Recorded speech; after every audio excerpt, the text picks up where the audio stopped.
Hi everyone, मैं सौरभ यादव और आज इस वीडियो में चर्चा करूंगा सरकार द्वारा हाल ही में लाए गए 3 कृषि संशोधन बिल्स के बारे में और आपको बताऊंगा क्यों ये बिल्स किसान विरोधी हैं। इनमें से कौन कौन सी बातें हैं जो किसानों को गलत लग रही हैं और वो इनका विरोध कर रहे हैं। तो चलिए शुरू करते हैं। हमारे 3 बिल्स हैं farmers produce trade and commerce promotion and facilitation bill 2020, farmer empowerment and protection agreement of price assurance and farm service bill 2020, the essential commodities amendment bill 2020। आइए मैं आपको एक एक करके तीनों बिल के बारे में बताता हूँ। पहला बिल है हमारा farmers produce trade and commerce bill. इस बिल में सरकार का कहना है कि किसान मनचाही जगह पर अपनी फसल बेच सकता है, बिना किसी रुकावट के दूसरे राज्यों में भी फसल बेच सकता है और खरीद सकता है। मतलब कि एपीएमसी यानी कृषि मंडी, जो हमारी कृषि मंडियां होती हैं, उनके दायरे से बाहर भी फसल की खरीदी और बिक्री संभव है। साथ ही फसल की बिक्री पर कोई टैक्स नहीं लगेगा। और तो और किसानों को अपनी जो उपज होगी उसकी ऑनलाइन बिक्री की भी अनुमति होगी। सरकार का कहना है कि इससे किसानों को फसल के अच्छे दाम मिलेंगे। जब अच्छे दाम मिलेंगे तो फिर किसान इसका विरोध क्यों कर रहे हैं। पर किसान ही नहीं, इस बिल का सिर्फ मतलब किसान ही नहीं बल्कि जो हमारे मंडी व्यापारी होते हैं, जिनको हम आड़तिया बोलते हैं, उनको भी समस्या है। किसान और मंडी व्यापारियों को इन बिल से एपीएमसी मतलब कि हमारी कृषि मंडियां हैं उनकी खत्म होने की आशंका है। इन बिल्स में कहा गया है कि किसान अब मंडियों के बाहर भी किसी को भी उपज बेच सकता है जिस पर कोई शुल्क नहीं लगेगा, जबकि मंडियों में कृषि उत्पादों की खरीद पर बहुत सारे अलग अलग मंडी शुल्क व अन्य टैक्स लगते हैं। इससे गवर्नमेंट जो स्टेट गवर्नमेंट है उनको भी कंसर्न है, क्योंकि जो कृषि उत्पादों की खरीद पर जो टैक्स लगते थे मंडियों में, उससे उनकी काफ़ी अच्छी कमाई हो जाती थी, जो कि अब मिलना बंद हो जाएगी। इसके चलते मंडी के कारोबारियों को डर है कि जब मंडी के बाहर ही बिना टैक्स के कारोबार हुआ तो कोई मंडी क्यों आएगा। और किसानों को यह डर है कि इस कानून के आने के बाद एमएसपी पर फसलों की खरीद सरकार बंद कर देगी। तो यह कारण है कि किसान पहले बिल जो हमारे बिल है उसका विरोध कर रहे हैं, क्योंकि इसमें इस बिल में एमएसपी के बारे में कोई बात ही नहीं की गई है। जो हमारा दूसरा बिल है farmer empowerment and protection bill. इस बिल से देश भर में कॉन्ट्रैक्ट फार्मिंग को लेकर व्यवस्था बनाने का प्रस्ताव है। सरकार का कहना है कि फसल खराब होने पर उसका नुकसान की भरपाई किसानों को नहीं बल्कि एग्रीमेंट करने वाले पक्ष या कंपनीज को करनी होगी। किसान कंपनियों को अपनी कीमत पर फसल बेचेंगे। गौर कीजिएगा, किसान अपनी जो फसल है उसको अपनी कीमत पर कंपनियों को बेचेंगे। इससे सरकार का कहना है कि इससे बिचौलिया राज खत्म हुआ। बाजी वाह, ये तो बहुत अच्छी बात है। फिर किसान इसका विरोध क्यों कर रहे हैं वो भी हम आपको बताते हैं। अब अगर एपीएमसी यानी कि जो कृषि मंडियां हैं वो सरकार बंद कर देगी तो किसान के पास प्राइवेट कंपनीज के अलावा कहीं और फसल बेचने का ऑप्शन ही नहीं रहेगा। जिससे होगा क्या कि जो प्राइवेट कंपनीज हैं अपनी मनचाहे दाम पर फसल खरीदेंगी, जिससे किसानों को नुकसान ही होना है और प्राइवेट कंपनीज के वो अधीन हो जाएंगे। अब ऐसा क्यों? क्योंकि देश की 85% ऑफ फार्मर्स छोटे किसान हैं। जो भारत के किसान हैं उसके 85% छोटे किसान हैं, तो उनके पास ज़्यादा उपज नहीं होगी तो उनके पास नेगोशिएटिंग पावर भी नहीं होगा, यानी कि वो मोल भाव भी नहीं कर पाएंगे।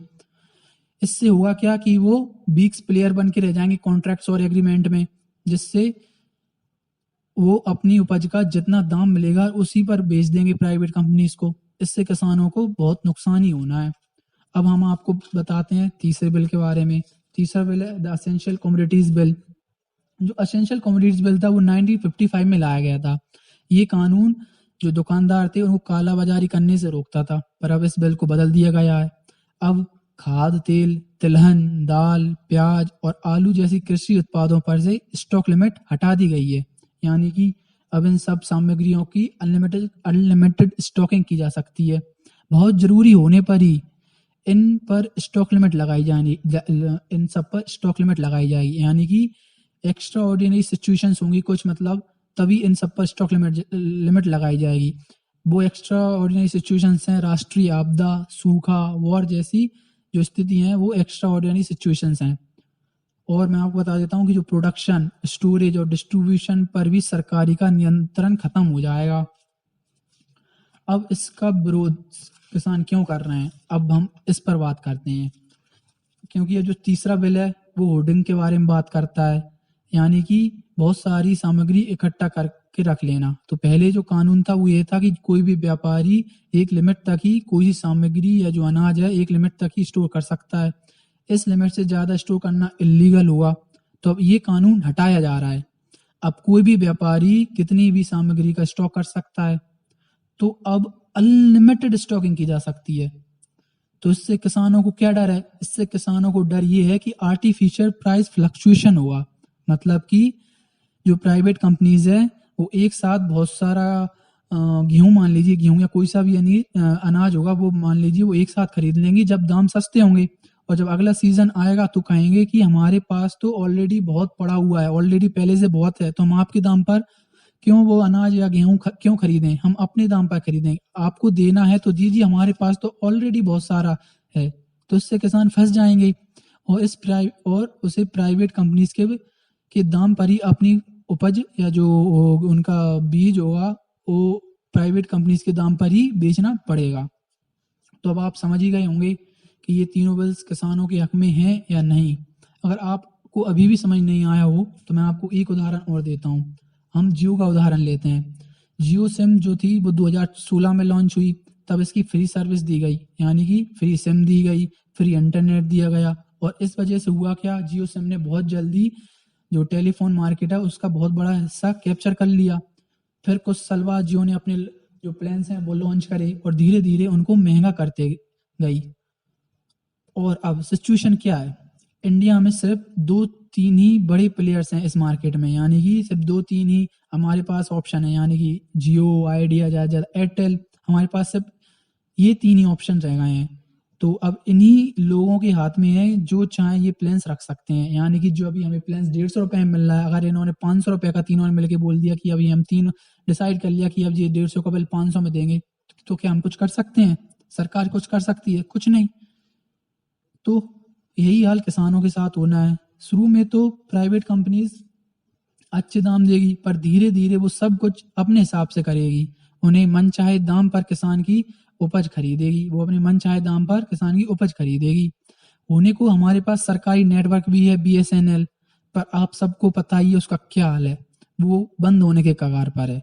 और यही हाल हमारी कृषि मंडियों का होना है, वो भी धीरे धीरे कुछ समय बाद जो कृषि मंडियां हैं वो भी बंद हो जाएंगी।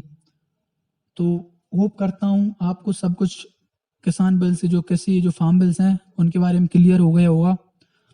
तो जो हमारी सरकार है उसने ऑलरेडी ये बिल लोकसभा और राज्यसभा से पास कर दिए हैं, और आपको पता है कि ये बिल्स कैसे पास किए गए हैं।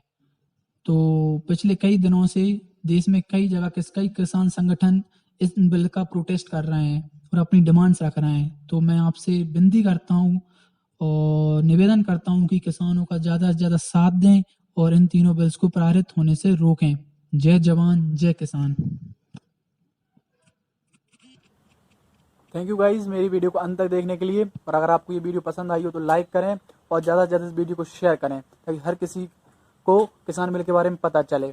और अगर आप कुछ वीडियो में कमी लगी हो तो वो कमेंट करके बताएं, और मेरे चैनल को सब्सक्राइब करना ना भूलें। Thank you.